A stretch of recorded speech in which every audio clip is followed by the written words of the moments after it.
Guys, welcome back to our channel. Last video में हमने एक यूनिट स्टार्ट करी थी, इनकम डिटरमिनेशन एंड मल्टीप्लायर, जहां पर हम लोगों ने aggregate demand and aggregate supply के बेसिक मीनिंग्स एंड कंपोनेंट्स को डिस्कस करा था। तो सबसे पहले जाकर उस वीडियो को देखिए, अगर आप लोगों ने नहीं देखा है, लिंक डिस्क्रिप्शन बॉक्स में डाला हुआ है। फिर भी रेफरेंस के लिए थोड़ा सा रिवाइज कर लेते हैं। एग्रीगेट डिमांड क्या होता है? Aggregate demand means quantity of all the final goods and services that different sectors are willing to buy in an economy. हमारी इकोनॉमी के अंदर बेटा 4 सेक्टर्स होते हैं: household, firm, government and rest of the world. तो ये चारों sectors मिलकर जितनी भी क्वांटिटी खरीदना चाहते हैं उसे हम लोग एग्रीगेट डिमांड बोलते हैं। तो हमें एग्रीगेट डिमांड की इक्वेशन मिलती है, it is equal to C plus I plus G plus X minus M. Sir aggregate supply क्या होता है? बेटा एग्रीगेट सप्लाई मींस वो क्वांटिटी जिसे सभी सेलर्स मिलकर बेचना चाहते हैं। तो डेफिनेशन होगी, aggregate supply means money value of all the final goods and services that all the sellers collectively are willing to sell in the economy। अब हम लोगों ने एक बात और पढ़ी थी, एग्रीगेट सप्लाई और national income both are same. पैसे के दो ही काम होंगे, या तो पैसा बेटा खर्च होगा या फिर पैसा सेव होगा। तो यहां से मुझे पता चला S is equal to Y. इस वाली बात को डेप्थ में समझने के लिए वीडियो देखो, बहुत ज्यादा जरूरी है। तो आज की क्लास में हम लोग आगे की बातें डिस्कस करेंगे। तो अभी तक की क्लास में हम लोगों ने पहले पढ़ा था, जो हमारा एडी होता है, एडी का मतलब होता है सी plus I plus G plus X minus M. तो हमें आज सी पर बहुत ज्यादा ध्यान देना। और सर सी क्या है? सी मींस कंजम्पशन एक्सपेंडिचर। ये वो खर्चा होता है जो कोई भी house hold final goods and services के ऊपर करता है अपनी वांट्स को सेटिस्फाई करने के लिए। इस खर्चे का पर्पस क्लियर है कि हमारी इच्छा है, हमारी वांट्स क्या होनी चाहिए? सेटिस्फाई होनी चाहिए। अब तुमने एक बात पे गौर करा होगा कि बेटा जैसे ही हम लोगों की इनकम बढ़ती है हम लोग अपने खर्चों को बढ़ा देते हैं, और जैसे ही हम लोगों की इनकम कम होती है हम लोग अपने खर्चों को क्या कर देते हैं? कम कर देते हैं। जैसे जैसे इनकम बढ़ी खर्चे बढ़ गए, जैसे जैसे इनकम कम खर्चे कम। ये कोई इत्तेफाक नहीं है, ये पूरी की पूरी थ्योरी है। और इस थ्योरी को किसने दिया है? जेएम कीन्स ने। तो जेएम कीन्स ने बेटा कंजम्पशन फंक्शन दिया।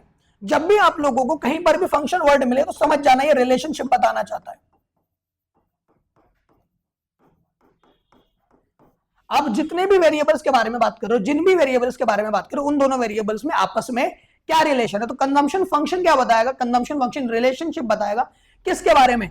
इनकम के बारे में और कंजम्पशन के। भाई देख कर समझ आ रहा है क्या दोनों वेरिएबल सेम डायरेक्शन में मूव कर रहे हैं? हाँ, तो यहां पर कैसा रिलेशन है? पॉजिटिव रिलेशन है।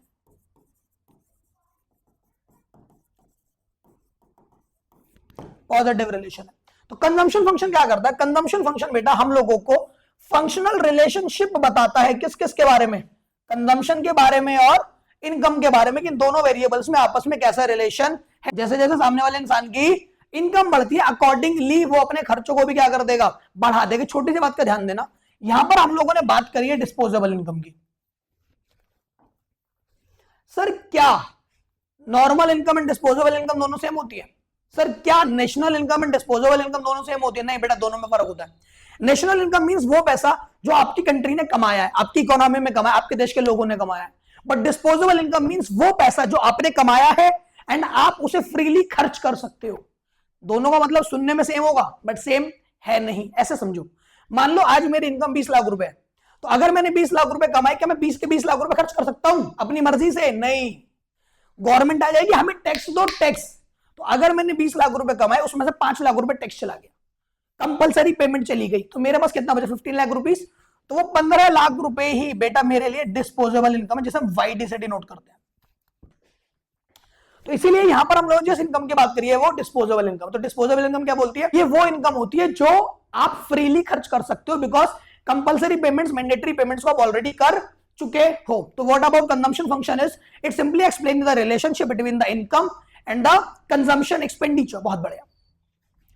अब आगे की क्लास में हम लोगों को डिस्कस करना है कंजम्पशन आर ऑफ 2 टाइप्स, कि हमारा जो कंजम्पशन होता है बेटा 2 तरीके का होता है। इसे ध्यान से समझो। पहले जब भी तुम लोग खर्चा करने जाओगे आप लोगों को 2 तरह के खर्चे मिलेंगे। एक होगा ऑटोनॉमस एक्सपेंसेस और दूसरा होगा इंड्यूस खर्चे। इंड्यूस एक्सपेंसेस ध्यान से समझना। ऑटोनॉमस एक्सपेंसेस वो खर्चे होते हैं जो आप लोगों की इनकम पर बिल्कुल भी निर्भर नहीं करते। इन्हें फर्क नहीं पड़ता कि आप लोगों की इनकम क्या है और क्या नहीं है, दैट विल रिमेन सेम। ये तुम्हारे उन दोस्तों की तरह हैं जो तुम्हारे साथ खुशी में भी है और तुम्हारे दुख में भी है। उन्हें फर्क नहीं पड़ रहा क्या हो रहा है, हम तो साथ रहेंगे। यही सेम साथ कौन निभाता है, ऑटोनॉमस कंजम्पशन। तो ऑटोनॉमस कंजम्पशन एक्सपेंडिचर्स वो एक्सपेंडिचर्स होते हैं जो through out the income level क्या रहेंगे, आपके सेम रहेंगे, ना तो ये इनकम के साथ बढ़ेंगे और ना ही ये इनकम के साथ कम होंगे। इसीलिए हम ऑटोनॉमस कंजम्पशन को बेटा नेसेसिटी मान लेते हैं कि ये तो हमारी नेसेसिटी है, इनके बिना हमारा एग्जिस्टेंस मुश्किल है, तो ये इन्हें सेम रखना जरूरी है। अब इंड्यूस खर्चे क्या होते हैं, ये वो एक्सपेंसेस होते हैं जो आपके इनकम के साथ क्या हो रहे हैं, चेंज हो रहे हैं। अभी ये हमें वाली बात पता है कि जैसे जैसे हम लोगों की इनकम बढ़ेगी एग्जैक्टली वैसे ही वैसे हम लोग क्या बढ़ेंगे, खर्चे भी बढ़ेंगे। तो बेटा वहां पर जो खर्चा बढ़ रहा होता है वो इंड्यूस्ड होता है। क्या होता है, इंड्यूस। तो induced expenses are those expenses that depends upon the level of income. जैसे ही इनकम बढ़ी ये अपने रंग बदल देंगे, ये खर्चे बढ़ जाएंगे। इस खर्चे को हम बोलते हैं इंड्यूस्ड एक्सपेंसेस या फिर इंड्यूस्ड एक्सपेंडिचर। बात क्लियर है, शाबाश। अब एक बात पे और ध्यान दो कि इनकम के बढ़ने से खर्चे तो हम बढ़ाएंगे। अगर हमारी इनकम बढ़ेगी तो बेटा खर्चे तो बढ़ेंगे, बट तुम यहां पर अपनी इनकम का अप्रोक्सीमेटली 70% पार्ट खर्च करोगे, अज्यूम कर रहा हूं।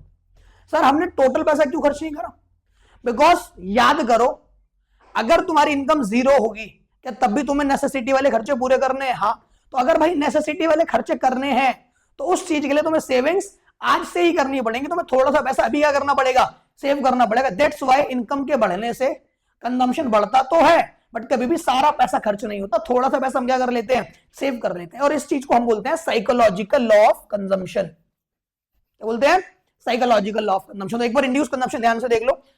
Induced consumption is a consumption that depends upon the level of income. As income increases, consumption also increases. But the rate of increase in consumption is always less than the rate of increase in income.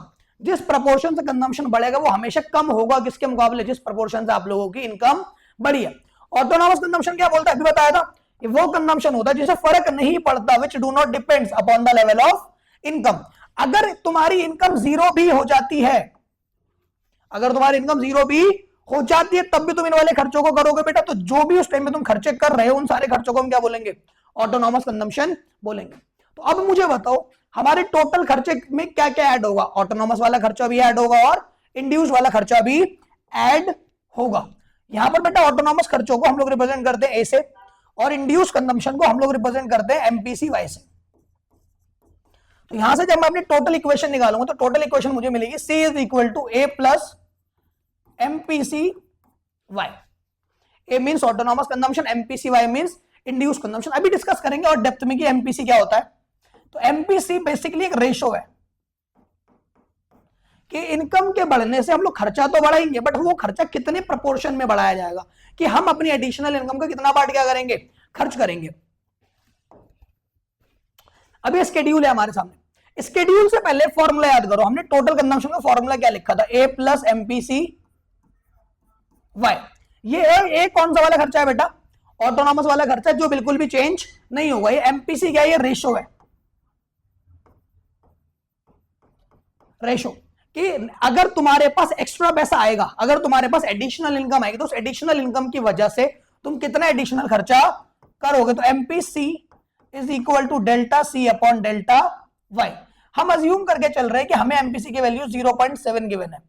0.7 का मतलब है 70%, कि तुम जितना भी पैसा कमाओगे तुम उसका 70% क्या कर दोगे, खर्च कर दोगे। बेटा यहां पर जो मैंने बोला ना पैसा कमाओगे, इसका मतलब एडिशनल इनकम है। तो ध्यान दो, जब हम लोगों की इनकम जीरो है क्या हमारा टोटल एक्सपेंस जीरो हो सकता है, नहीं भाई, मजबूरी है। तो इस खर्चे को हम लोग बोलते हैं ऑटोनॉमस। फिर हम लोगों की इनकम जीरो से बढ़कर कितनी हो गई, 100। तो मुझे बताओ इनकम में कितना चेंज आया, 100 रुपए का। अब अगर इनकम बढ़ी है तो मेरी मजबूरी है, मुझे अपना खर्चा बढ़ाना पड़ेगा। तो यहां से मैं जो अपना खर्चा बढ़ाऊंगा 70 रुपए से बढ़ाऊंगा और मैं अपनी जो सेविंग्स बढ़ाऊंगा मैं वो 30 रुपए से बढ़ाऊंगा। सर आपने सेविंग्स क्यों करी है, याद करो साइकोलॉजिकल लॉ ऑफ कंजम्पशन, कि इनकम के बढ़ने से कभी भी सारा पैसा खर्च करा नहीं जाएगा, थोड़ा सा पैसा बचाया जाएगा। इसका मतलब जब हमारी इनकम बेटा जीरो थी तब हमारे खर्चे कितने थे, 30। आज हमारी इनकम 100 है तो हमारा खर्चा कितना होगा, 30 तो पहले भी था। इस 30 में अब हम कितना ऐड कर देंगे, 70 और ऐड कर देंगे। तो अब मेरा जो टोटल खर्चा होगा वो कितना होगा, 100। सर आपने 70 रुपीज क्यों खर्च करे, बिकॉज इनकम बढ़ी थी तो खर्चा बढ़ा दिया। एक बार और ध्यान दो, अब हमारी इनकम दोबारा से कितनी हो गई है, 200 रुपए हो गई है, 100 रुपए से बढ़ चुकी है। तो जब आप लोगों की इनकम 100 रुपीज से बढ़कर 200 हो गई है, इनकम में चेंज कितना आ रहा है बेटा? 100 रुपीज। अब हम क्या करेंगे, इनकम बढ़ी तो खर्चा तो बढ़ाना पड़ेगा। कितने से? 70% अज्यूम कर रखा है। तो मेरा खर्चा दोबारा से 70 रुपए से बढ़ेगा। तो पहले कितना था? 100, अब कितना हो जाएगा? 100 प्लस 70। हम लोगों की इनकम बेटा कितने से बढ़ी है? 100 रुपीज से दोबारा बढ़ गई 200 से 300 में। अब अगर इनकम 100 से बढ़ी है तो खर्चा भी बढ़ाना पड़ेगा। कितने से? 100 का 70% 70 रुपए हो गया। तो अब जो तुम्हारा नया खर्चा होगा वो 170 प्लस 70, दैट बिकम्स 240। एक छोटी सी बात, सर क्या हकीकत में हमारा एमपीसी हमेशा सेम रहता है? नहीं, ये हमारी अजम्पशन है कि जब भी आप लोग अपने क्वेश्चन सॉल्व करोगे आपके सिलेबस में एमपीसी की वैल्यू क्या रहेगी? सेम रहेगी। अदरवाइज जनरल लाइफ में एमपीसी की वैल्यू चेंज होती रहती है। जब इंसान की इनकम कम होती है तो वहां पर एमपीसी की वैल्यू ज्यादा होती है, बिकॉज हमें अपनी जरूरतें पूरी करनी है। बट जब तुम अपनी बेहतरीन जिंदगी जी रहे होते हो, सब कुछ तुम्हारे पास होता है, जितनी नीड्स वांट्स तुम्हारे सारे सपने पूरे हो जाते हैं, तब एडिशनल इनकम को उतना ज्यादा खर्च नहीं करा जाता, बिकॉज ऑलरेडी जो तुम चाहते थे वो तुम्हारे पास है। तो वहां पर एमपीसी की वैल्यू कम हो जाती है। अब मुझे एक बात बताओ, क्या मेरा जो टोटल कंजम्पशन है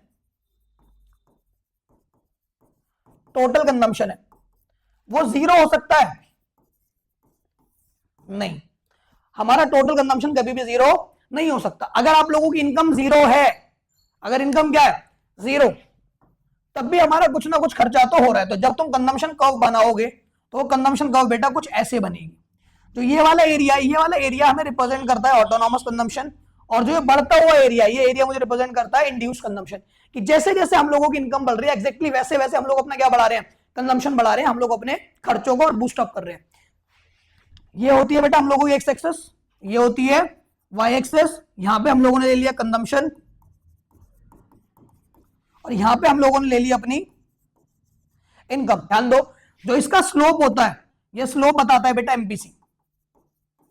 तो तुम्हारा कर्व कैसा बनेगा? तुम्हारा कर्व स्टीपर होगा, तुम्हारा कर्व फ्लैटर होगा, तुम्हारा कर्व नॉर्मल होगा। It ultimately depends on MPC कि इनकम के बढ़ने की वजह से हम लोगों ने अपना कंजम्पशन कितने प्रपोर्शन से बढ़ाया। अब हमें 2 टॉपिक और डिस्कस करने हैं इस कंजम्पशन से में पूरा, जहां पर आप लोगों का कॉन्सेप्ट ऑफ कंजम्पशन फंक्शन खत्म हो जाएगा।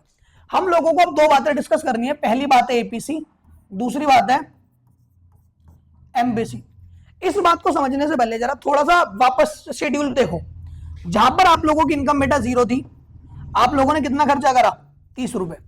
फिर आप लोगों की इनकम 100 रुपए हो गई, आपने टोटल खर्चा कितना करा? 100 रुपीज। फिर आपकी इनकम 200 हो गई, जहां पे आपका टोटल खर्चा हो गया 170। देन इनकम हो गई 300 और टोटल एक्सपेंसेस हो गए 240। तो क्या यहां पर हम लोगों की इनकम बढ़ी? हाँ, बट इनकम के बढ़ने में यहां पे 2 गेम चल रहे हैं। देखो, एक तरफ देखो चेंज, कि बार बार मेरी जो इनकम बढ़ रही है वो 100 रुपए से बढ़ रही है, और बार बार मेरा जो खर्चा बढ़ रहा है वो 70 रुपीज से बढ़ रहा है। एक तो मैं ये वाला चेंज नोटिस कर पा रहा हूं कि इनकम बढ़ी बार बार 100 रुपीज से और खर्चा बढ़ा बार बार 70 रुपीज से।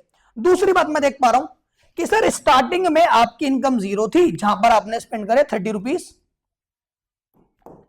देन बाद में आपकी इनकम एक पॉइंट पर 200 हो गई, जहां पर आपने स्पेंड करा 170 रुपीज, और एक पॉइंट पर आपकी इनकम हो गई 300, जहां पर आपने स्पेंड करा टोटल 240 रुपीज। यही फर्क होता है एपीसी और एमपीसी में। जब आप लोग बात करते हो एपीसी, तो यहां पर तुम टोटल देख रहे होते हो, टोटल कंजम्पशन और टोटल इनकम।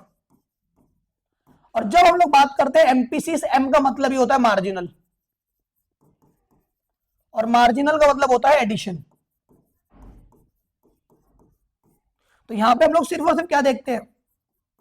चेंज देखते हैं। सो एपीसी इज टोटल तुमने कितना कमाया और टोटल तुमने कितना उड़ाया। हमें पहले से मतलब नहीं है पहले क्या था, बस आज की बात करो। अभी तुम एग्जैक्टली कितना कमा रहे हो इस पॉइंट पर, और इस पॉइंट पर तुम कितना खर्च कर रहे हो, चाहे इनकम कितनी ही बढ़ गई हो, वी डोंट केयर। एमपीसी क्या बोलता है कि एक्स्ट्रा कमाने की वजह से, मान लो 100 रुपए ज्यादा और कमाए, तो 100 रुपए ज्यादा और कमाने की वजह से तुमने कितना ज्यादा खर्चा और बढ़ाया। पहले खर्चा क्या था, वी डोंट केयर, सिर्फ उस एडिशनल इनकम की बात करो। तो एपीसी बोलता है टोटल कितना कमाया, टोटल कितना उड़ाया, और एमपीसी बोलता है कि तुमने एक्स्ट्रा पैसा कमाकर कितना पैसा एक्स्ट्रा और उड़ा दिया, कितना पैसा एक्स्ट्रा और खर्च कर दिया। ये छोटा सा स्केड्यूल है जहां पर हम लोगों को एपीसी और एमपीसी के बारे में थोड़ा सा कर्व देखना है, ध्यान दो। वही सेम स्केड्यूल है, इनकम 0, देन खर्चा 30, इनकम बढ़ी कंजम्पशन भी बढ़ा 170 रुपीज से, इनकम और बढ़ी कंजम्पशन और बढ़ा, इनकम और बढ़ी कंजम्पशन और बढ़ा, इनकम और बढ़ी कंजम्पशन और बढ़ा। अभी मैंने क्या बताया था कि एपीसी को फर्क पड़ता है टोटल कंजम्पशन और टोटल इनकम से। तो इस वाले पॉइंट पर देखो, यहां पर हम लोगों की टोटल इनकम कितनी है बेटा 300 रुपए, और टोटल खर्चा कितना है 240, तो 240 अपॉन 300 वी गॉट 0.8। ऊपर देखते हैं, अभी हमने टोटल कितना उड़ाया है 100, टोटल कितना उड़ाया 100, 100 अपॉन 100 वी गॉट 1। एपीसी को सिर्फ मतलब होता है टोटल से, टोटल कितना कमाया, टोटल कितना उड़ाया। अगर हम करें एमपीसी की बात, तो एमपीसी का फर्क ही किससे पड़ता है, चेंज से। एमपीसी का फॉर्मूला होता है delta C upon delta Y. अब क्या तुम मुझे बता सकते हो इससे पहले तुम्हारा कितना खर्चा था, 30 से पहले कितना खर्चा था? नहीं जी, हमें नहीं पता। तो यहां पर ये डैश इसलिए आता है because formula delta C upon delta Y है और हमें दोनों की वैल्यू नहीं पता। इसके बाद में जब तुम्हारी इनकम बढ़ गई, यहां पे बढ़ गई, पहले इनकम कितनी थी 0, अब इनकम कितनी 100, तो इनकम में जो चेंज आया है बेटा डेल्टा वाई, वो है आप लोगों को 100। और कंजम्पशन में जो तुम्हारा चेंज पहले कितना था 30 और अब कितना 170 का आ रहा है, तो 70 अपॉन 100 वी गॉट 0.7। एक पॉइंट पे और देखो, पहले इनकम कितनी है 300, अब कितनी है 400, तो कितने से बढ़ रही है 100 रुपए से। खर्चा पहले 240 और अब 310, कितने से बढ़ रहा है 70, तो 70 अपॉन 100 0.7। और ये वाली बात मैं आप लोगों को पहले भी समझा चुका हूं कि हमारा जो एमपीसी की वैल्यू है थ्रू आउट द क्वेश्चन क्या रहेगी, सेम रहेगी, उसमें कोई भी चेंज नहीं होगा। तो आज आप लोगों ने कंजम्पशन फंक्शन डेप्थ में समझ लिया है, autonomous consumption, induce consumption depth में समझ लिया है, एपीसी और एमपीसी डेप्थ में समझा, इनके मीनिंग समझा और कर्व समझा। अगर अभी तक आप लोगों को समझ आ रहा है तो बेटा चैनल को सब्सक्राइब करिए, वीडियो को अपने दोस्तों के साथ शेयर करिए और टाइमली रिवीजन करते रहिए, बिकॉज ये टाइम आप लोगों के लिए बहुत ज्यादा इंपॉर्टेंट है। अगली क्लास में हम लोग डिस्कस करेंगे सेविंग फंक्शन के बारे में और वहीं पर हम लोग डिस्कस करेंगे इक्विलिब्रियम लेवल भी। Thank you so much.